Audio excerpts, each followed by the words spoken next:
My husband secretly sold our house behind my back. He thought I'd be helpless. But when he saw my revenge, he was begging on his knees. I stood frozen in my beautiful white gown, the ivory silk carefully chosen months before, now stained with humiliation rather than celebration. The elegant venue, adorned with fairy lights and delicate flowers, blurred into a distorted mess around me. My ears rang from the crash, the gasps from our guests echoing in haunting repetition, each gasp magnifying the horror I felt. It took a moment to fully grasp what had happened. My husband had thrown a plate at me, shattering porcelain and dreams alike at my feet. My cheek burned hot with embarrassment and betrayal as the room fell into a heavy, shocked silence. My breathing quickened, every heartbeat pounding painfully against my chest.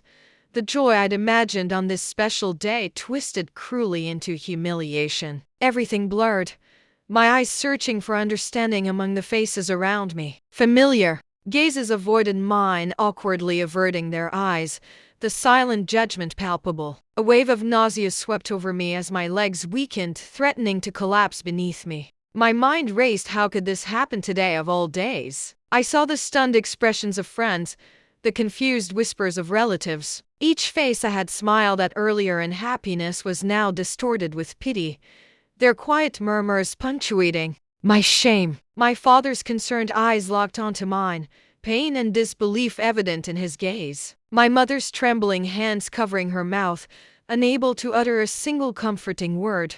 A small sob escaped my lips, but I quickly stifled it, refusing to let myself break down further in front of everyone. With quiet dignity, I composed myself, gathering the torn shreds of my pride. Whispers grew louder, and I felt as if the walls were closing in. My vision blurred with tears I desperately tried to hold back, refusing to let them fall publicly. My best friend stepped forward, gently reaching for my arm, her eyes brimming with silent compassion. The look she gave me cut deep, a sorrowful gaze that confirmed my greatest fear, that the fantasy life I had planned so carefully had just publicly unraveled. My husband's arrogant smirk lingered, smugly satisfied in the ruin he'd caused. I felt nauseous, the taste of betrayal bitter at the back of my throat. I overheard snippets of whispers, fragmented words like unbelievable, poor girl, and scandal, weaving painfully through my consciousness. Shame wrapped tightly around me like an icy cloak, chilling me to the core. The humiliation of standing there, mocked and mistreated in front of all who were supposed to celebrate my joy, became too heavy to bear. Without uttering a single word, I gently pulled away from my friend's touch, lifted my dress slightly, and turned toward the exit. My footsteps echoed softly against the polished marble floor as I moved numbly toward the grand exit doors. Every step felt heavier than the last, dragging through thick waves of disbelief and humiliation. Outside, the sunlight hit me harshly, feeling wrong and cruelly cheerful. I finally allowed tears to stream down my cheeks, my heart aching with a bitter, raw pain. Behind me, the muffled chaos resumed, guests undoubtedly dispersing into excited whispers, gossips about my ruined wedding sure to follow. But none of that mattered anymore. I had to escape, reclaim my dignity, and find solace away from prying eyes. I walked aimlessly down the street, my wedding shoes scuffing against rough pavement, my perfectly styled hair now tangled and falling around my face. Sitting alone in my car, I tried to piece together where it had all gone wrong. I closed my eyes tightly, recalling happier moments. Days we spent laughing, planning, and sharing dreams for a beautiful future. A sickening sense of loss washed over me as memories flooded back. Our first date, his proposal beneath starlit skies, promises whispered lovingly. Were there warning signs I'd missed? My mind wandered to subtle moments I had ignored, harsh words I'd brushed aside, moments of aggression I'd excused as stress. How had I ignored the red flags? My chest felt tight with regret, self-blame creeping in softly like a whisper. Questions raced chaotically. Did I deserve this? Was there something I'd overlooked? Yet deep inside, a new voice began to emerge, stronger and clearer, telling me this wasn't my fault.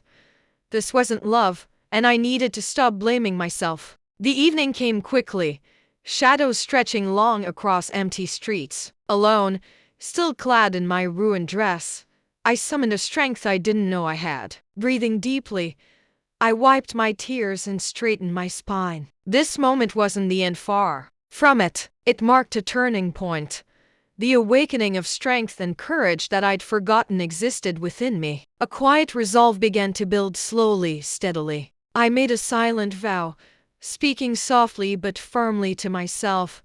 No longer would I tolerate such humiliation, abuse, or manipulation. My life belonged only to me, and I would reclaim it piece by piece. The road ahead felt uncertain, dark, and intimidating. But something within me had shifted irrevocably. I was no longer a victim. Finally calm, I started the engine and drove away. Each mile I put between myself and that disastrous event made my resolve stronger. No more hiding, no more pretending. From this moment, I would take control of my life. My phone suddenly vibrated, his number flashing arrogantly on the screen. I hesitated, fingers trembling, then declined the call with newfound strength. He didn't deserve another second of my anguish. But deep inside, a spark ignited a plan, forming clearly in my mind. An empowered determination replaced fear. I knew exactly what my next move would be. Though wounded, I was far from defeated. I realized I had something he'd never anticipated: my quiet, hidden strength. My secret would soon become his nightmare, and my humiliation would turn into his ultimate downfall. Driving away, I felt a small smile form, confident and steady. My husband had no idea the storm that awaited him. The phone continued to buzz relentlessly, the screen glowing ominously in the dimly lit car. His number flashed again and again, each vibration igniting fresh waves of anger within me. I glanced at the name that once brought a flutter to my heart. Now it was merely a painful reminder of his betrayal and my humiliation. With deliberate calmness, I pressed the answer button, determined to confront his arrogance head-on. Finally decided to pick up. His voice oozed with smug confidence, completely unrepentant. "I figured you'd come to your senses sooner or later. You always do." My grip tightened around the phone, fingers trembling slightly as fury burned within my chest. Taking a deep breath, I forced my voice steady, masking my true emotions. "What do you want?" I asked coldly, barely recognizing the icy tone that emerged from my lips. He laughed softly, a cruel sound that set my nerves on edge. "Don't be dramatic, Lisa. It was just a plate. People argue all the time. You should come home, we have guests waiting." His dismissive attitude ignited a fire inside me. My eyes narrowed, the darkness outside suddenly feeling oppressive and stifling. My heart hammered painfully against my ribs, anger mingling with a deep sadness I'd never anticipated. I had wasted so much of my life on this man, believing in the charming facade he projected to the world. Now, hearing his arrogance, something snapped. He had crossed a line I would never allow him to cross again. "I'm never coming back to you," I stated simply, letting my words linger. A silence stretched between us, tension crackling through the airwaves. "Oh, you will," he replied smoothly, undeterred by my defiance. "You have nowhere else to go. Remember, everything you own, our house, the cars, are all in my name. You leave me, Lisa. You leave everything behind." A satisfied smile crept onto my face at his ignorance. He thought he had trapped me, cornered me into submission. Little did he know I had prepared for precisely this moment. "You're wrong," I responded quietly, confidence returning to my voice. "You might think you own everything, but you're mistaken." A brief pause filled the line, confusion evident in his hesitant breath. "What are you talking about?" Instead of answering immediately, I simply ended the call, cutting off his power mid-sentence. Satisfaction surged through me, a small, empowering victory. I set the phone aside and exhaled deeply, leaning back against the headrest. Silence enveloped the car, interrupted only by my steady breathing. My mind flashed back to years earlier, the day I had quietly begun safeguarding my future. When we'd first married, everything had seemed picture perfect. Friends envied us, and I believed the illusion of happiness we presented. But gradually, the cracks emerged, subtle at first: small insults, dismissive glances, controlling behaviors I'd foolishly dismissed. But intuition is a powerful thing. 2 years into our marriage, a lawyer friend advised me privately, urging me to protect myself financially. Skeptical but cautious, I listened carefully, secretly investing in real estate under my maiden name, Lisa Reynolds, never revealing this to him. The house we lived in was beautiful, elegant, and entirely financed by my private investments. Yet I'd allowed him to believe it belonged solely to him, a stroke to his ego I never questioned until now. It became my secret strength, an insurance policy I hoped I'd never need, but now relied upon more than ever. I recalled vividly the moment I signed those papers alone, my heart racing with a strange blend of excitement and guilt. At the time, I'd felt conflicted, ashamed of my hidden actions. Now, I felt only gratitude for my younger self's quiet courage. Rain began softly pattering against the windshield, gentle droplets cascading down the glass, mirroring the tears I refused to shed again. I closed my eyes briefly, absorbing the soothing sound of rain against metal. Each drop seemed to cleanse my soul, washing away the last remnants of doubt. When I opened my eyes again, resolve settled within me. Firm and unwavering. It was time to execute my secret plan. Pulling the car into gear, I drove quietly through the dampened streets, heading toward a small cafe downtown. My trusted lawyer and friend, Sarah Mitchell, had agreed to meet me discreetly. Her support had always been steady, genuine, unwavering. Her gentle guidance had helped me find clarity amid the chaos of my marriage. Sarah waited patiently, sipping coffee at a secluded booth. Her compassionate eyes met mine immediately as I approached, sensing the shift in my demeanor. "It's time, isn't it?" she asked softly, already knowing my answer. "Yes," I whispered, settling into the booth. "I need to take control now." "He's gone." "Too far," she nodded solemnly, reaching into her briefcase, removing carefully prepared documents, each one representing my freedom. "Lisa," she began gently, "you understand once we proceed, there's no turning back?" I smiled faintly, my heart steady and calm. "I'm ready." I've never been surer of anything in my life. Together, we meticulously reviewed every detail, confirming that my ownership was legally irrefutable. Sarah's calm professionalism reassured me, her voice steady as we discussed the precise timing, the careful strategy to legally reclaim my home without confrontation or violence. "Remember," Sarah reminded me carefully, her tone comforting yet firm, "he'll resist fiercely. Prepare yourself emotionally for what's to come." I nodded slowly, feeling both anxious and empowered. My stomach twisted briefly with anxiety, yet beneath it was an unshakable strength. I'd endured enough humiliation. Now it was his turn to understand the consequences.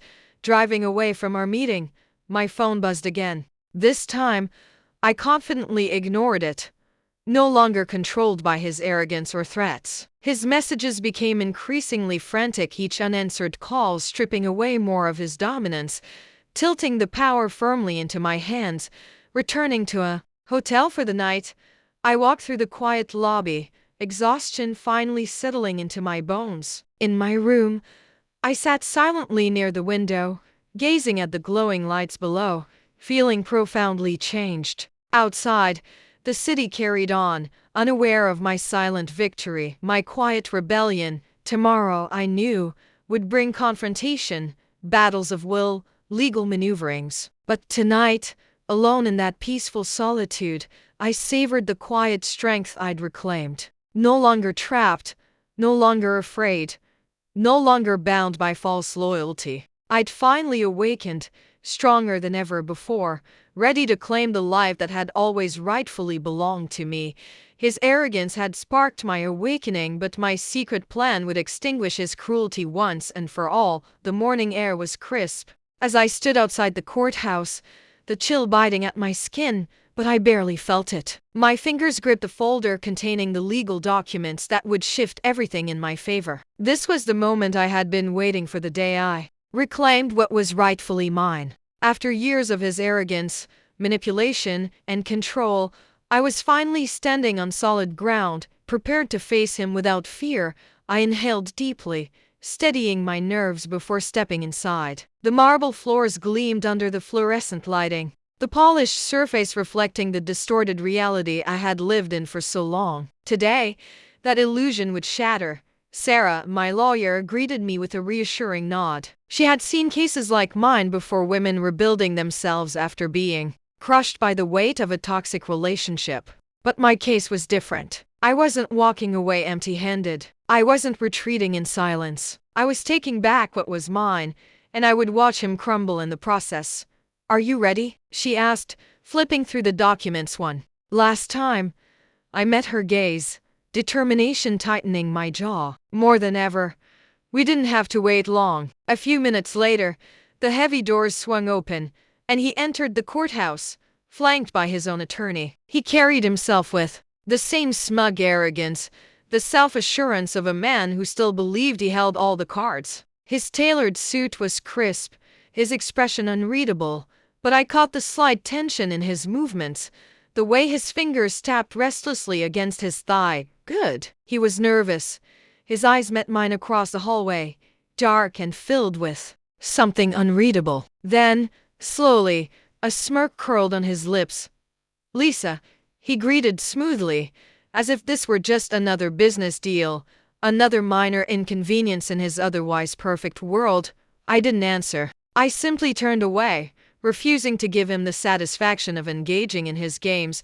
The proceedings were swift, more procedural than dramatic, but every moment carried weight. The judge reviewed the documents, my name clearly listed as the sole owner of the property. The realization dawned on my husband in slow, agonizing clarity. I watched a shift in his expression, the way confidence drained from his features as the truth settled in. His fingers clenched into a fist, his polished facade cracking at the edges. "You've got to be joking," he muttered under his breath, turning sharply toward his attorney. The older man beside him adjusted his glasses, clearing his throat. "The documents appear to be in order. There's nothing to contest." For the first time in years, my husband looked powerless. He turned to me then, the anger barely restrained in his voice. "Lisa, you can't be serious." I tilted my head, feigning curiosity. "Serious about what? About reclaiming my own home? Or about no longer letting you dictate my life?" His eyes darkened. "You're making a mistake." A slow smile curved on my lips. "No, darling. The mistake was ever thinking you could control me." The judge's gavel struck, finalizing the decision. Just like that, the house was mine, and there was nothing he could do to change it. Later that evening, I drove up to the house that had once felt like a prison. The large estate loomed ahead, bathed in the soft glow of the setting sun. I gripped the keys tightly in my hand, a symbolic reclaiming of the space I had been forced to surrender to him for too long. As I stepped inside, I was met with the sight of boxes. My soon-to-be ex-husband had already begun packing, though I could tell from the haphazard way things were thrown together that he never expected to actually leave. The sound of a glass shattering in the kitchen made me pause. I followed the noise, to find him standing near the counter, a whiskey tumbler broken at his feet. His jaw was tight, his eyes stormy. "You really did it," he said, voice low with restrained fury. "You actually took everything from me." I crossed my arms. "I took back what was never yours to begin with." He let out a humorless laugh, shaking his head. "You think this makes you strong? You think taking my house, our house, gives you power?" I stepped closer, meeting his glare without fear. "No, what makes me strong is finally walking away from you without looking back." His fingers twitched as if itching to lash out, but he restrained himself. Instead, he gestured around the space. "You'll regret this, Lisa. One day, you'll realize what a mistake this was." I let out a soft chuckle, savoring the moment. "The only thing I regret is not doing this sooner." His lips parted as if he wanted to argue, to unleash whatever venom he had left, but I turned away before he could. His words no longer had power over me. The shadows of our past no longer had a hold on me. I moved through the house, slowly, deliberately, reclaiming every inch that had once felt suffocating. The air felt different, lighter. Every step was a silent declaration that this space was no longer his to control. The next morning, I stood at the front entrance as the moving truck pulled up. Two men stepped out, glancing between me and my husband, who stood stiffly near the porch. "Pack up whatever belongs to him," I instructed, my voice steady. "Make sure nothing of mine is taken." The movers nodded, getting straight to work. My husband watched in growing frustration, his fists clenching and unclenching at his sides. "This isn't over," he muttered, voice low. I turned to him, meeting his eyes with a look of complete indifference. "Oh, but it is." He didn't respond. Maybe because he finally understood. Maybe because, for the first time, he realized he had truly lost. I watched as his belongings were carried away, box after box disappearing into the truck. It was poetic, in a way. He had thought he could erase me from my own life, but in the end, it was he who was being removed. When the last box was loaded, the truck door slammed shut with finality. My husband stood motionless, watching as the vehicle disappeared down the road. I turned without another word, stepping inside my home, closing the door behind me. The silence that followed was the most peaceful sound I had ever heard. The house felt different that evening. It was no longer filled with the heavy weight of his presence. The air was lighter, the walls no longer trapping me in a life I didn't recognize. I walked to the window, looking out at the city beyond. For the first time in a long time, the future didn't feel daunting. It felt open, endless, filled with possibilities. I had reclaimed what was mine, not just my home, but my freedom, my dignity, my life. And as I stood there, bathed in the glow of my new beginning, I knew one thing for certain. I was finally free. The silence inside the house felt different now. It was no longer the oppressive quiet of a suffocating marriage, but a peaceful, open space, a blank slate, ready for a new beginning. I stood by the window, watching the moving truck disappear down the street, taking the last remnants of his presence with it. For the first time in years, I felt a lightness in my chest, a deep exhale of freedom I hadn't realized I'd been holding back. The house was finally mine, not just in legal documents, but in spirit. It no longer carried his shadows, his voice, or his control. It was a place where I could finally breathe, dream, and rebuild not just the house, but myself. I turned away from the window and took slow, deliberate steps toward the center of the living room. My heels clicked softly against the wooden floor, a sound that once would have made me hesitant, afraid of disturbing him. But there was no one left to intimidate me. I was the only presence that mattered here now. Determined, I rolled up my sleeves and began the first step in my healing process, removing every trace of him from my home.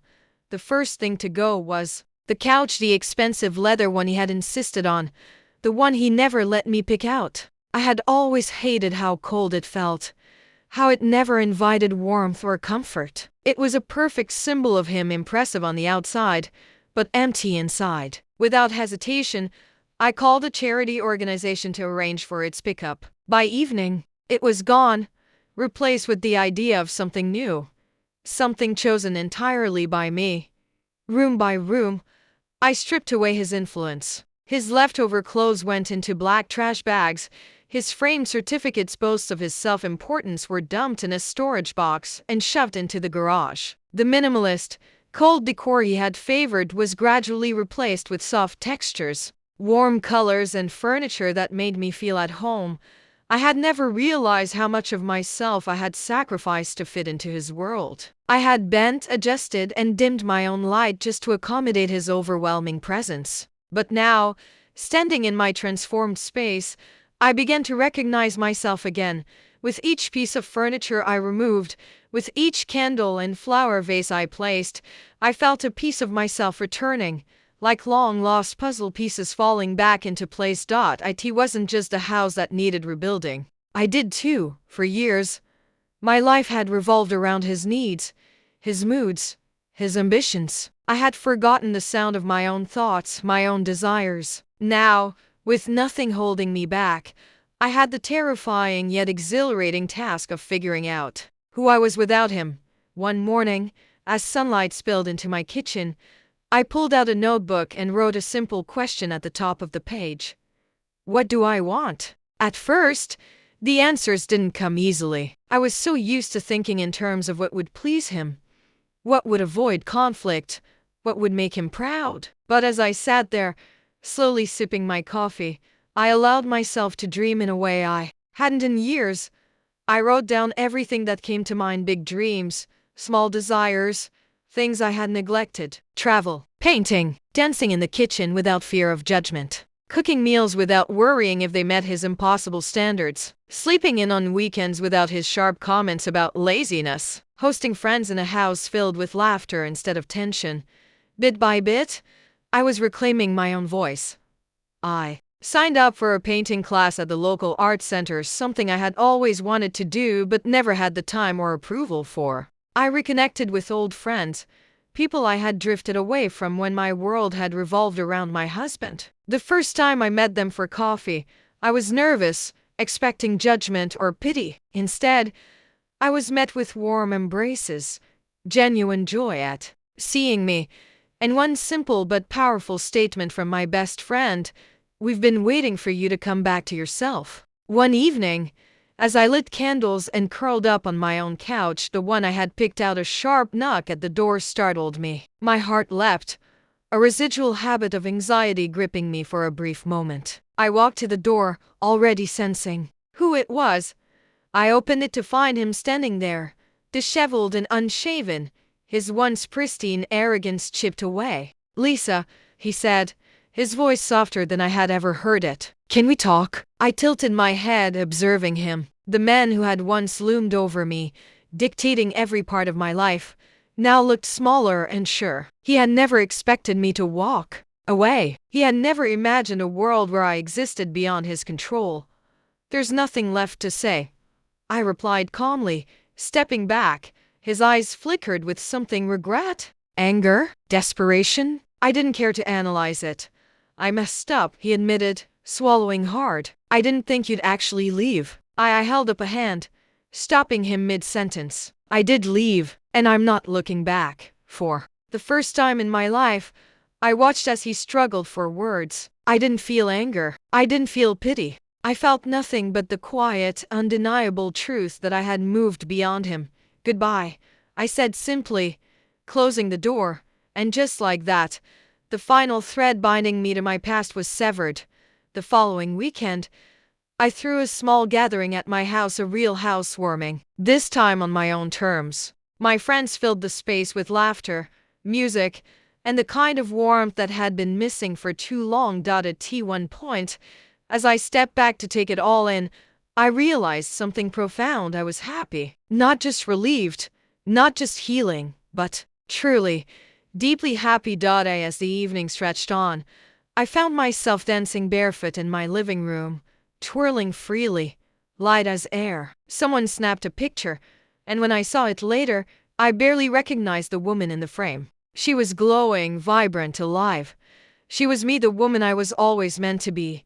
Rebuilding my life wasn't about revenge. It wasn't about proving anything to him. It was about reclaiming my own joy, my own peace. And I had done just that, with grace, with strength, and with an unwavering belief that my future was finally mine to create. As I lay in bed that night, wrapped in soft sheets of my choosing, in a house that was finally a home, I whispered the words I had been too afraid to believe for so long. "I am free." The glow of the morning sun streamed through my bedroom window, casting a warm light over my newly decorated space. The soft pastels, the open windows, the delicate scent of lavender from a nearby candle, it all felt like a different world from the one I had once lived in. I stretched my arms, feeling the absence of tension in my muscles, something that had been foreign to me for years. Peace. This was what peace felt like. But peace, I was learning, wasn't just about physical space. It wasn't just about reclaiming a home, redecorating rooms, or removing a toxic presence. It was something deeper, something internal. A quiet storm still stirred within me, one I hadn't fully faced yet. I thought I had won. I had reclaimed my home, my life, my independence. But deep in the corners of my mind, his words still echoed. The pain of years wasted, the anger at his arrogance, The resentment over how easily he had dismissed me, they still clung to me like vines, wrapping around my thoughts, refusing to let go. Rebuilding my life had been about taking my power back. But now, I realized, true power wasn't just about winning. It was about letting go. Later that afternoon, I stepped out for coffee, the crisp autumn air wrapping around me like a familiar embrace. The cafe down the street had become a favorite retreat, a place where I could sit, read, and bask in the simple joy of my own company. As I stepped inside, the scent of roasted coffee beans filled the air, blending with the soft hum of conversation and clinking mugs. I ordered my usual, a caramel latte, and found a seat near the window, letting the world outside blur into a quiet rhythm of movement. Then, my breath caught in my throat. A tea at a table across the room. I saw him. He sat alone, hunched over a cup of black coffee, staring blankly at the table in front of him. His suit, once always pressed to perfection, looked slightly disheveled. His normally impeccable hair was mussed, his sharp features softened with exhaustion. A part of me expected anger to rise within me, to feel satisfaction at seeing him diminished, to relish in his downfall. But instead, I felt something else. Pity? No, something softer. I could have ignored him. I should have. But something within me refused to look away. I took a deep breath and, against every instinct, walked over. He noticed me when I was just a few steps away. His eyes widened slightly, but instead of the arrogance I had come to expect, there was hesitation, vulnerability. "Lisa," he said, his voice lower than I remembered. I met his gaze, my own steady, unwavering. "Hi!" He gestured awkwardly toward the seat across from him, as if even he couldn't believe what he was doing. I hesitated for just a moment before sitting down. For the first time in years, we weren't husband and wife. We weren't enemies. We were just two people sitting across from each other, carrying the weight of a shared past. "I didn't expect to see you," he admitted, rubbing a hand over his jaw. I studied him for a moment, wondering what had changed in him. Maybe it was the silence, the stillness of having no one left to control. "You look different," I said finally. A hollow chuckle left his lips. "So do you." I knew I did. I had shed the weight of him, of my past. I was no longer the woman who tiptoed around his moods, who feared his anger, who lived for his approval.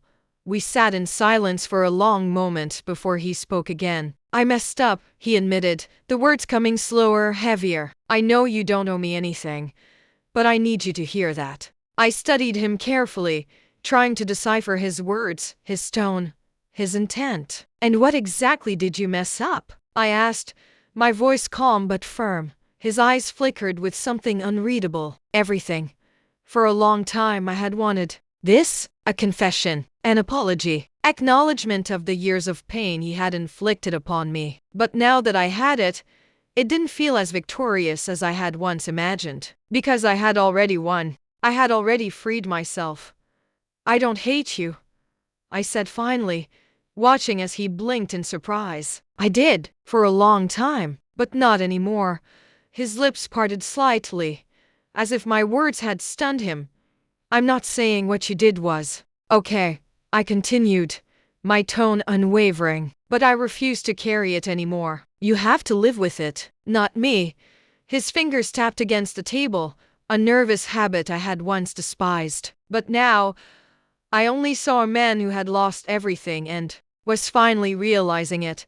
He nodded, swallowing hard. "I don't deserve your forgiveness." "Maybe not," I agreed, "but I'm giving it anyway." The weight that lifted from my chest in that moment was indescribable. I hadn't forgiven him for him. I had forgiven him for me. I walked out of that cafe lighter than I had felt in years. The past had been acknowledged. The pain had been given a voice. And now, it was time to leave it behind. Forgiveness wasn't about letting him off the hook. It wasn't about excusing what he had done. It was about freeing myself from the grip he had on me long after he had left my life. That night, I stood by my window, looking out at the stars. My house felt warmer, fuller, no longer haunted by memories of him. I no longer felt the need to prove anything. Not to him, not to anyone. I had reclaimed my life. I had built something beautiful from the ruins. And now, I had taken the final step. I had freed myself from resentment. For the first time in years, I felt truly, deeply at peace, and that was the greatest victory of all.